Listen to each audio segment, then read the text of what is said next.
Bonjour à tous, dans cette petite vidéo, on va voir deux petites choses. Comment est-ce que l'on peut calculer le trimestre pour une date choisie, aussi bien pour une année qu'elle soit civile ou décalée, c'est-à-dire lorsque l'année ne commence pas en janvier, mais commence par exemple en mars ou en juin.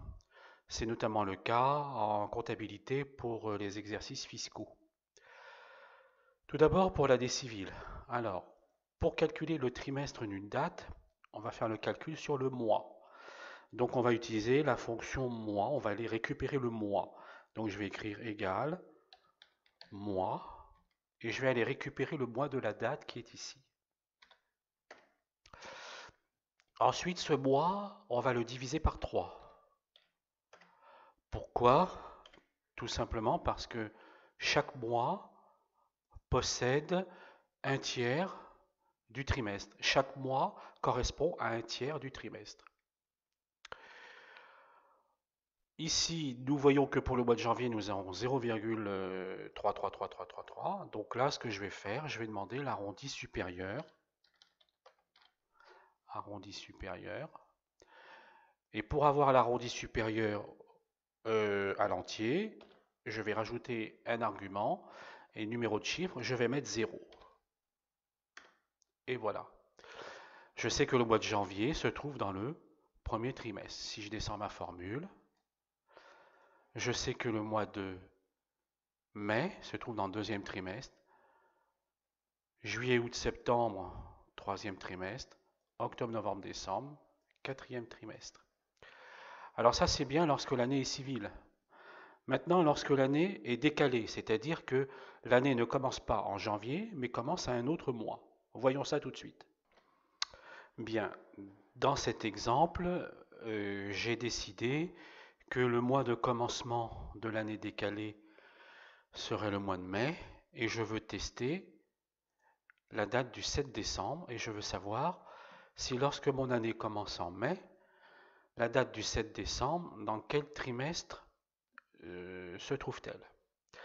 Donc ici, je suis parti de mai, donc j'ai mis du 1er mai jusqu'au 1er avril, ça me fait donc 12 mois. Donc, lorsque l'on veut connaître le trimestre pour une année décalée, eh bien, il va falloir pour cela rendre le commencement de cette année décalée, il va falloir rendre le mois de commencement de cette année décalée équivalent au commencement de l'année civile, c'est-à-dire du mois de janvier. Ça veut dire qu'en fin de compte, le 1er mai équivaudra au 1er janvier. Donc, c'est ce que je vais faire. J'ai ici mon année décalée. Je vais l'adapter au 1er janvier. Et qu'est-ce que je m'aperçois? Je m'aperçois que la date du 7 décembre de l'année décalée est équivalente au mois d'août de l'année civile. Et quel est le trimestre de août de l'année civile? C'est le 3. Donc, le trimestre du mois de décembre de l'année décalée commençant en mai se trouvera le troisième trimestre. On peut le voir sur ce petit tableau qui est là. Si mon année commence en mai, juin, juillet, c'est bien le premier trimestre. Août, septembre, octobre, c'est bien le deuxième trimestre. Novembre, décembre, janvier, décembre, c'est bien le troisième trimestre.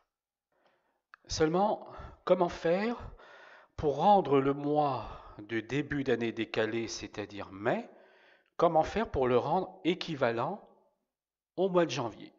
Eh bien pour cela, je vais utiliser une fonction qui s'appelle mois décalé. Donc allons-y, je vais écrire égal mois décalé. Et là, il va me falloir des arguments. Le premier argument, c'est la date que l'on veut tester. La date que l'on veut tester, elle se trouve ici, c'est le 7 décembre. OK? Et cette date du 7 décembre, il va falloir l'adapter ici au mois d'août. Donc, Ça veut dire que tu mois de décembre de l'année décalée, pour l'adapter au mois d'août de l'année civile, il va falloir lui retrancher 4 mois. De décembre pour aller en août, il faut lui enlever 4 mois. Comment est-ce qu'on va faire pour lui enlever 4 mois? Eh bien, je vais lui enlever le mois de départ de l'année décalée, c'est-à-dire 5, le cinquième mois, plus 1.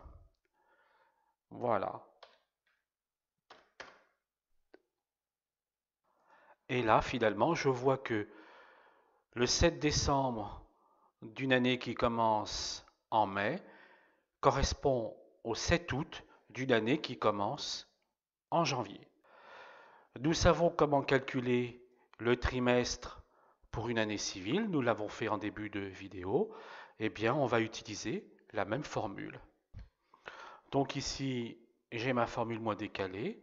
Je vais calculer le trimestre du mois, mais en fin de compte, c'est le mois du mois décalé que je vais diviser par 3.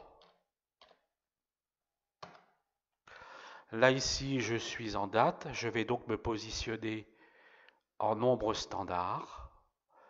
Et j'ai donc 3. Et je vais donc maintenant compléter ma formule. Au début, pour calculer le trimestre d'une année civile, on avait rajouté la fonction arrondi.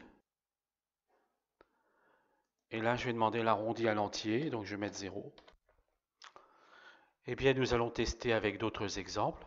Par exemple, si ici je veux que mon année commence au mois de septembre et que je veux tester le 02-01 2021, je vais me retrouver au deuxième trimestre. Vérifions avec le petit tableau. Septembre, octobre, novembre correspondent bien au premier trimestre. Décembre, janvier, février correspondent bien au deuxième trimestre. Essayons un autre exemple. Si je veux par exemple que mon année commence en novembre et que je veux tester la date du 01-08 2020, là je vais me retrouver au quatrième trimestre. Vérifions. Le mois de novembre correspond bien au premier mois de l'année, donc il est bien égal au premier trimestre. Novembre, décembre, janvier, premier trimestre. Février, mars, avril, deuxième trimestre. Mai, juin, juillet, troisième trimestre. Et la date testée août, septembre, octobre correspond bien au quatrième trimestre. Maintenant, si je veux tester l'année civile, eh bien là, ça marche également pour l'année civile. Le mois d'août est bien au troisième trimestre. Si je veux tester le 1er avril, eh bien le 1er avril, pour une année commençant en janvier, c'est-à-dire année civile, eh bien le 1er avril est bien en deuxième trimestre. Donc la formule est universelle, elle fonctionne quelle que soit l'année, si elle est civile ou décalée, et je vous rappelle l'énoncé de la formule qui est ici. Arrondi supérieur, mois, de mois décalé de la date que l'on veut tester. On y enlève le nombre de mois qu'on a rajouté pour aboutir à l'année décalée, plus 1. On divise le tout par 3 et on demande l'entier arrondi à l'entier. Voilà, j'espère que cette petite vidéo vous rendra service. Merci pour votre attention.